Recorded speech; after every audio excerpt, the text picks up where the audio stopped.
Kwa majina naitwa Kinyo Emilio, mkaaji hapa Nairobi. Mimi niko registered mambo ya heritage, county heritage, na mambo ya nutrition katika jiji la Nairobi. Ewe Mwenyezi Mungu, nakuja mbele yako jioni ya leo kukutolea shukrani mingi kwa uhai ambao umeweza kutupatia. Ninapoenda kuongea mambo ya nature leo, ni kukupongeza Mwenyezi Mungu kwa yale mambo yote umetufanyia mzuri. Ulitupatia uwezo wa kufikiria na kuamua. Tunapoongea mambo ya mazingira, huu uwezo ni wewe umetupatia. Umetupatia nguvu za kuweza kusikia sauti ya miti ikiongea. Umetupatia uwezo wa sisi kuamua tutaishi namna gani. Hii ni topic nzito sana. Kwa hivyo naomba uwezo wako uniteremkie.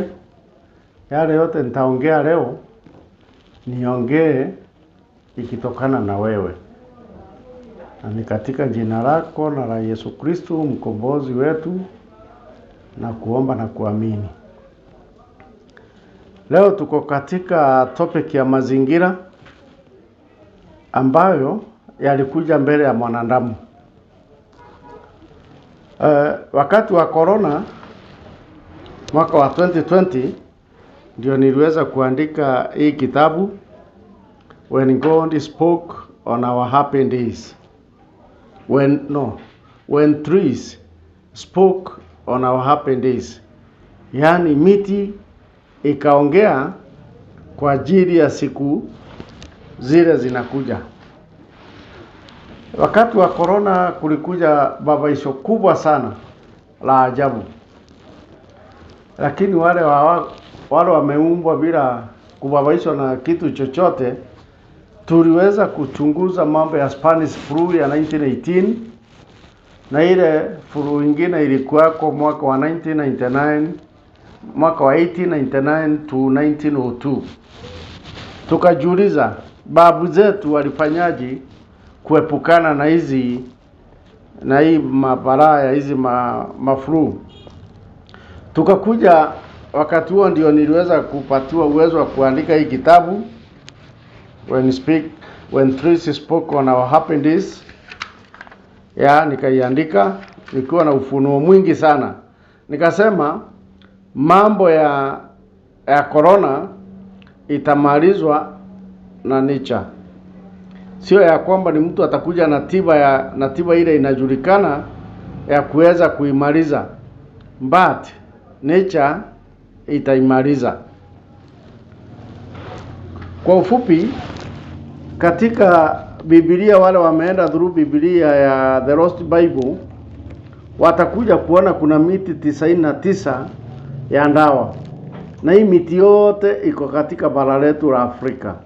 Kwa hivyo ni kuonesha bara la Afrika limebarikiwa sana.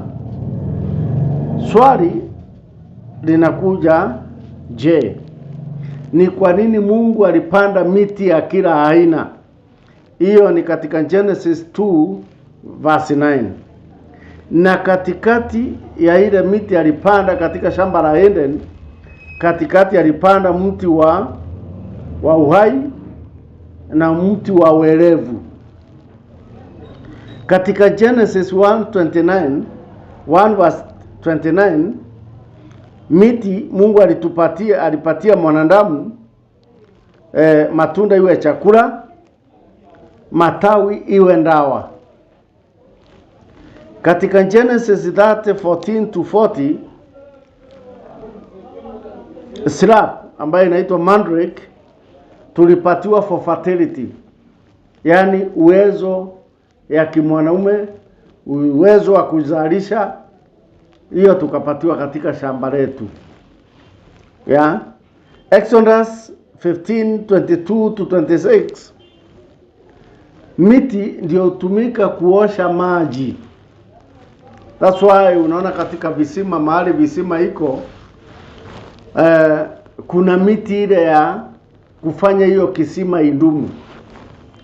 Na watu wengi wamepoteza maisha kwa kukata ile miti na zingira kisima, manake unakosesha wale watu wako chini yako maji. Ukikata hiyo miti uendagi zaidi ya miaka 2, uhai wako unakatika. Exodus 30 verse 22. Mungu anatuonyesha zile spices tunaweza tumia ndio miili yetu iwe na nguvu kila wakati. Na hizi spices ndizo zililetwa zikiwa anti-cancer. Hizi cancer zinatusumbua. 2 Kings 20 verse 7, kuna miti inaitwa fig tree. Fig tree, ukikumbuka katika mfalme Hezekiah, ndio boils zilikuwa zinamsumbua sana, lakini akaambiwa na mtu mwenye ujuzi wa miti, enda tumia matawi ya fig tree uweze kutibu those boils. Numbers 11 verse 5, ya kwamba tulikuwa tunakula watermelon, cucumbers, leeks, onions, garlic for strength, kwa nguvu, ndio tuweze kujenga pyramids huko Egypt.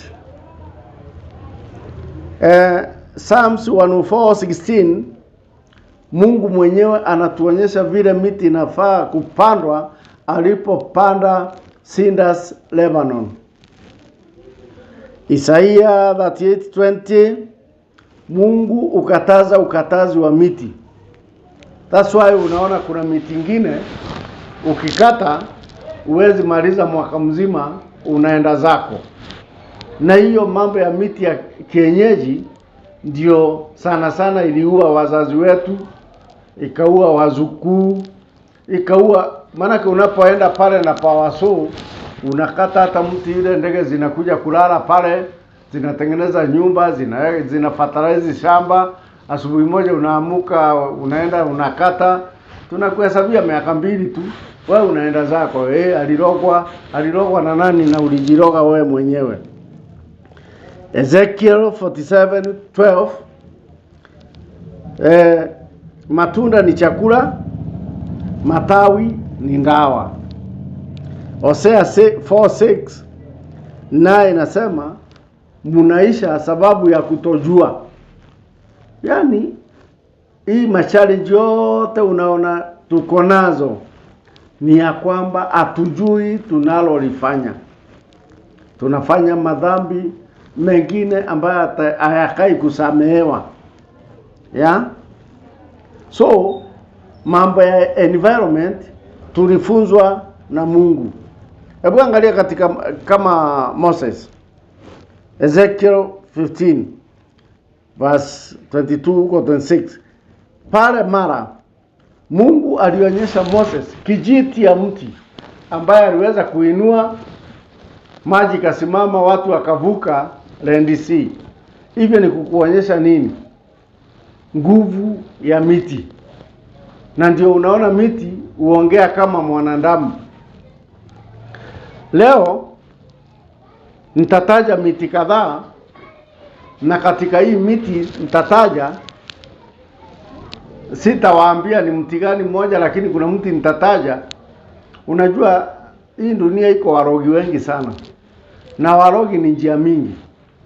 Unaweza peana pesa yako kwa mtu, unampatia 200, badala ya kwenda kununua kitu ya ukula, anaenda kwa madaktari wa kienyeji, anakuroga naye mpaka unakuwa tu fara. Na niwe umempatia tu kwa upendo, lakini ikifika kwake that's why unaona watu wa Nairobi sana sana wakienda ushago upenda sana kutumia M-Pesa, kutuma pesa, sio kukupatia watu direct. Manake unapotoka ushago unakuja maybe Nairobi unabarikiwa, unakuwa na uoga mingi sana ukirudi Gishagi. Manake kuna pale Gishagi kuna watu wanajua ile siku ulizaliwa, unajua vile ulikuwa. So akisikia pengine umeenda Nairobi na umefanikiwa, unajaribu kuwekwa breki, unaambiwa kuja tukae vile tunakaa. Je, kuna mti ya kusimamisha hii maneno? Obviously mti iko. Haya, kuna hata uchawi mwingine. Mnatembea na mtu, lakini huyu mtu ni anatoka kwa ile ukoo tunaitanga ukoo wa shendi, wa kivuli. Kazi yake ni wakati mnapotembea kama kivuli yako inaangalia nyuma, anakufuata. Kazi yako ni kukanyanga kichwa yako. Anakukanyanga, tuseme wewe ni profesa, wewe ni dokta, anahakikisha hiyo kivuli amekikanyanga, anaenda anafanya mazingaombo yake. Unakuta wewe ni profesa lakini unaomba chakula kwa barabara. Kama wewe ni mlevi, unaenda unakuwa mlevi wa kupindukia na mambo yako. Yaani ameona umepanda juu sana, wewe umekuwa tuta, yaani lecturer mkuu, pesa imekupenda, anakufuata tu, anakukanyangia ile kivuli. Je, kuna mti ya kusimamisha hii maneno? Obviously mti iko. Lakini kwani hii miti 99 dawa yake ni gani? Miti ni wanajeshi ya wanadamu wengine. That's why unaona sisi, watu kama sisi, ukisikia miti inapandwa Kisumu, afadhali utumie fare 2000 uende upande. Maanake mahali popote utapanda, hiyo sehemu unateka inakuwa yako. That's why unaona kuna watu wanaweza kuwa wametoka Gishagi, wamekuja Nairobi, hawana ile ujuzi ya kuteka Nairobi. Wewe siwende tu tafuta miti, enda ukipanda kwa barabara. Miti hii mizizi ikimea itaanza kukuongea juu yako. Utakuta hata hii Nairobi unakaa starehe. Enda Kisumu, fanya the same. Enda Ukambani. That's why unaona wazungu hutumia pesa mingi kugharamia kupanda miti Afrika ndio waweze kuteka. Nyinyi mnadhani mnaandika proposal ya kujisaidia, lakini wale hiyo proposal ni ya kuonyesha umaskini wenu na kutojua yenu, ndio mpatiwe pesa, msherekee pesa, mpande miti 2 3. Mzungu akiongea akiwa huko, mnalala chini. Siku ile atakuja, nyinyi wote mnatokezea kumuimbia. Kwa nini? Ako nchi yake. Hii miti unajivuna naye ni yake, sio yako. Yeye ndiye alitoa ufadhili, ndiye alitoa pesa. So badala hii mambo yote, sisi tukiwa Waafrika tuko na miti ya kila aina, tuko na mbegu za kutosha. So miti tunaweza panda tukisema mwaka mmoja na miti inatosha Kenya mzima. Lakini wapi? Ni mpaka twende New York, Brussels, hii proposal. Wacha watupandie miti na sisi tuwe mateka wao miaka yote. 70s hatukuwa tunaomba wazungu pesa. Kwa nini wakati tumewaomba pesa vile tunaomba pesa mingi ndio tunazidi kuwa maskini? So leo nitasoma miti 20 na Mungu akinijalia siku nyingine 20 mpaka nitaje miti 99. Hii katika hii kitabu niliandika wakati wa corona. Saa hii niko na second edition. Nilitoa copies 1000 zimeisha. Sasa natoa second edition ambayo itakuwa na majina ya Kikuyu, Kimeru, Kiborani, Kisomali, Kimasai, Kijaruo, Kikalenjin. Sasa ile kitabu inakuja ni kubwa. Hii nilikuwa nauza 300, mimi naona hiyo nyingine inaweza toka 700, 800 huko. Mtu wa kwanza nitasoma na jina ya Kimeru. Maanake wakati nimeenda Meru siku 3, niliingia kwa hoteli nikasema ni wapi naweza pata maganda ya guava. Ile story nilisikia hapo. Yangu nilichukua kwa mzee fulani, nikakausha, tukafunzwa vile tutakausha. Sasa maganda ya mti wa guava watu wanaiba Meru. Kwa nini? Wanasema inaweka joto mwili, ndio inapambana na hii ndawa tulindungwa ya corona, inazuia blood clot, mambo kama hayo. Sasa nawauliza, wakati niliandika hii kitabu nilitoa plani ya kupanda miti 5 2020 na nikataja guava, nikaongea mambo ya guava, vile guava ndio utengeneza koo, ndio matawi yake inawekanga joto, inaosha damu. mtu angechukua hiyo jukumu apande guava wakati huo, saa hii si angekuwa anatumia hiyo matawi kwa shamba yake. Hii miti nataja, nataka utafute mbegu. Maybe haitakusaidia lakini itasaidia kizazi kingine. Manake hii ni mtu ya kukaa miaka kadhaa. Mtu wa kwanza inaitwa Muthingira, Acacia mellifera. Huu mti ni mtu wa maana sana. Manake maganda yake ukishemsha kwa supu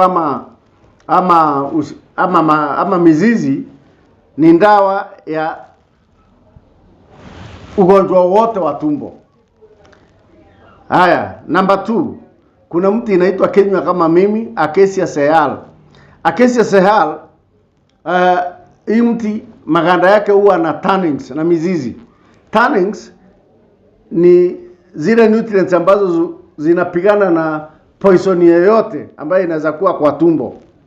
Pia hii mti ukishemsha ni dawa ya tumbo na maganda yake ndio hutumika kwa chai.